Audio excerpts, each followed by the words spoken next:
It was a deadly week for U.S. troops in Afghanistan. 6 U.S. troops were killed, including 3 Marines from Camp Pendleton and 3 from Camp Lejeune. Today, 7 troops and 4 Afghans died when their helicopter crashed. The Taliban says it shot down the aircraft. KPBS Home Post military blogger Beth Ford Roth joins me now to talk about the situation in Afghanistan.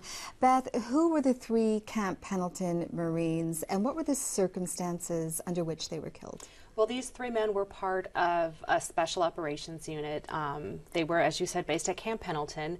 And from what we can understand, they were invited by an Afghan police officer to a pre-dawn meal because it was Ramadan and not allowed to eat during daylight hours. So they went to this pre-dawn meal with the understanding they would share a meal and discuss security issues. And then this officer then shot and killed the 3 Camp Pendleton Marines. And this follows another incident that took place in which three American troops were killed by a uniformed Afghan person. What can you tell us about that? And it happened the same day. It happened later that day. 3 Marines were in a gym working out, and a uniformed Afghan entered the gym with what has been described as an AK-47 and opened fire. And one of the Marines' fathers told a newspaper, you know, I feel like my son was executed.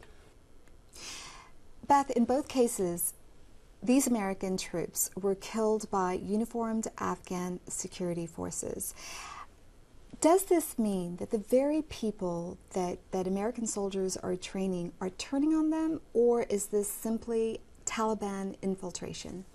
It seems like it's a little of both. For the first time this week, Defense Secretary Leon Panetta came out and said, yes, this is the Taliban responsible. And the Taliban has taken credit. With the first shooting of the 3 Camp Pendleton Marines, a Taliban spokesman came out and said that this police officer, after shooting the 3 Marines, came over to the Taliban insurgency. He joined the insurgency. So it is difficult because the mission right now is to be training Afghans, the security forces, to take over security of their own country. And there's got to be a level of trust between our troops and their security forces. And with this green on blue violence, it seems like it makes that mission all the more difficult. So when the mission is over in 2014, when the U.S. exits, the fact that there are people from Afghan security forces that are going to the Taliban side, what does this say about what's going to happen to Afghanistan when the United States leaves?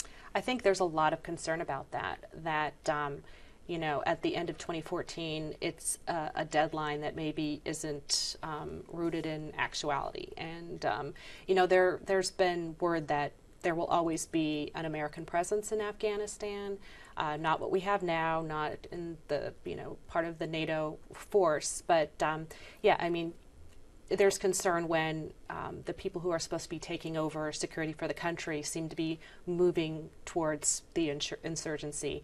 And I would imagine there's concern that doesn't really bode well for the future after 2014. One final question. The cost of this war was almost $500 billion. What was the mission? What was accomplished, or was it a failure? Well, I think that's something for historians to look at for years to come, and you're going to get a different opinion from you know, every person that you ask. I think the mission originally was, you know, we had been attacked on 9/11, and we were after the man who attacked us, Osama bin Laden, and the Taliban had been supporting him, and I think that was the original goal. And it's you know, from that point until 10 years later, when our goal right now is to basically hand over security to the Afghans themselves, it's hard to say success, failure. That's something that I think we'll be studying and looking at for decades and decades to come. Beth Ford Roth, thank you for your perspective. You're welcome.